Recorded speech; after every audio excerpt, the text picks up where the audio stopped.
paz do Senhor para todos que traz aqui uma palavra para nossa edificação. Quero ler aqui um versículo da palavra de Deus no livro de Ezequiel, capítulo 18, versículo 4, que diz assim: Eis que todas as almas são minhas, como a alma do Pai, assim também a alma do Filho é minha, e a alma que pecar, esta morrerá. Para aqueles que creem na mortalidade da alma, ele usa esse versículo para dizer que a alma morre. Porque o versículo está dizendo, a alma que pecar, esta morrerá. Então, como está dizendo que a palavra alma, e está mostrando que a alma morre, então aqueles que creem na mortalidade da alma, que quando a pessoa morre, morre corpo, alma e espírito, então ele gosta de usar esse versículo para defender a sua tese que a alma morre após a morte. Analisando essa questão, respondendo para aqueles que creem na mortalidade da alma, a primeira coisa que se faz é aqui. Existem três tipos de morte: morte espiritual, morte física e morte eterna. Analisando essa questão, vamos para Adão. A Bíblia diz que Adão, quando ele desobedeceu a Deus, comeu o fruto proibido, ele morreu espiritualmente. Então essa foi a primeira morte de Adão. Porque Adão, fisicamente, Adão morreu com 930 anos. Então essa foi a segunda morte. Mas a primeira morte foi a morte espiritual. Então tanto Adão como Eva, que a partir do momento que comeu do fruto proibido, que Deus disse que não era para comer, no dia que comesse morrerás, então a morte, primeira morte, morte espiritual. Então, a segunda morte, morte física, porque Adão morreu com 930 anos. E morte eterna significa separação de Deus eternamente. Então, nós vemos aqui os três tipos de morte. Essa separação de Deus eternamente não significa aniquilação. Porque a aniquilação é deixar de existir. E nós não cremos que depois que a pessoa morre, ou será aniquilado. Nós não cremos nessa questão. Por quê? Vamos para um texto na Bíblia Sagrada, se realmente, quando a pessoa morre, a alma, o seu espírito morre. Primeiro, nós vemos em Mateus capítulo 10, versículo 28, o próprio Senhor Jesus Cristo ele disse, não temeis o que pode matar o corpo, mas não pode matar a alma. Então, quando Jesus está dizendo aqui que a pessoa pode tirar a vida de alguém, matar o corpo, mas não pode matar a alma. Então aqui diz, não temeis o que mata o corpo, mas não pode matar a alma. Então aqui está mostrando que a alma não morre. Então a partir do momento que a pessoa tira a vida de alguém, o corpo morre. O corpo volta ao pó da terra. Mas a alma e o espírito sobrevivem após a morte. Analisando essa questão, ele diz assim, por que não usa a parte B do versículo? A parte B do versículo diz assim, temeis ante aquele que pode fazer perecer no inferno a alma e o corpo. Então significa que temeis tanto aquele que pode fazer perecer. Significa que Deus não vai aniquilar. Mas Deus tem poder de aniquilar? Tem, mas Deus não está dizendo que Deus vai aniquilar. Mas analisando essa questão, mesmo se Deus fosse aniquilar, quando seria que Deus ia aniquilar a alma e o corpo perecer no inferno? No lago de fogo. Eu pergunto, tem alguém já no lago de fogo? Não. Então onde é que está a alma de Caim? A alma daqueles que morreram no dilúvio? Aqueles que morreram em Sodoma e Gomorra? Onde estão as almas dessas pessoas? Porque se Deus vai aniquilar, será no lago de fogo. E não tem ninguém ainda no lago de fogo. Então, esse é o problema para aquele que crê na mortalidade da alma, que a alma morre. Então, não tem mesmo que pode matar o corpo, mas não pode matar a alma.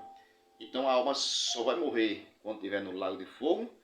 Então, não tem ninguém ainda no lago de fogo. Então, onde está a alma daqueles que morreram sem salvação? Esta é a pergunta que eu deixo para o mortalista. Mas analisando essa questão, por isso que eu creio na imortalidade da alma, que a alma sobrevive após a morte. Vamos ler outro texto aqui.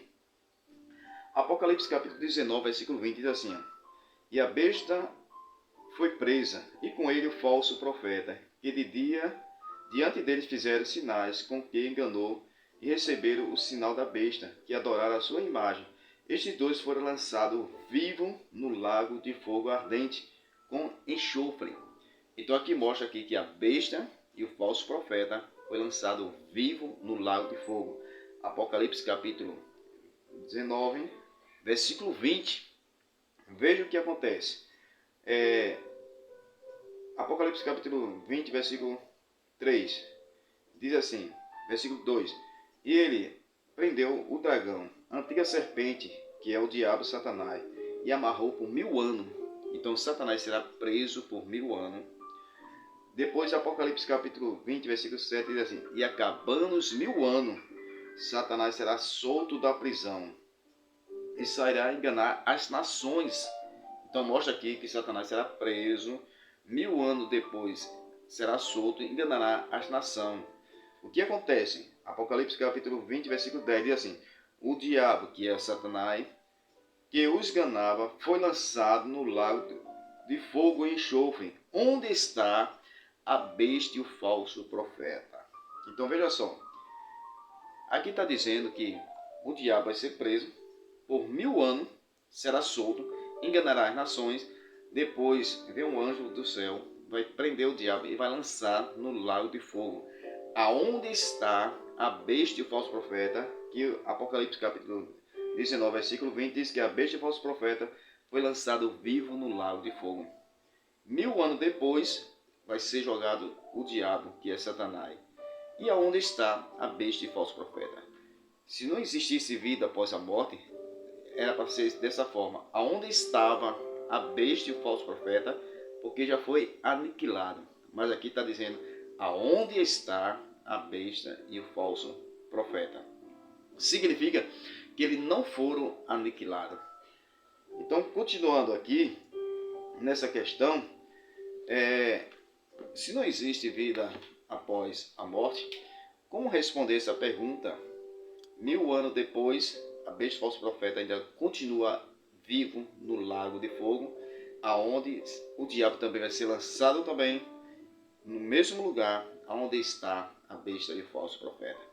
Então, analisando essa questão, a gente vai para outra pergunta para aqueles que creem na mortalidade da alma. Se a alma morre, aí eu pergunto, quando Jesus ele morreu corpo, alma e espírito? Se a alma de Cristo morreu, o corpo e o seu espírito, a Trindade deixou de ser 3 dias, deixou de ser a Trindade. Porque nós queremos Pai, Filho e Espírito Santo. Então, se Cristo morreu, por 3 dias, a Trindade deixou de ser a Trindade. Então, este é um problema também para o mortalista, que crê que morre corpo, alma e espírito, para explicar essa situação. E se morre, Jesus morreu corpo, alma e espírito, Mateus capítulo 10, versículo 28, Jesus disse, não temeis o que mata o corpo, mas não pode matar a alma. Como é que Jesus agora, a sua alma morre? Este é o problema para aquele que crê na imortalidade da alma. Amém? Mas nós cremos que a alma é imortal. O que morre é o corpo. E na ressurreição, muitos que dizem assim, para que existe a ressurreição?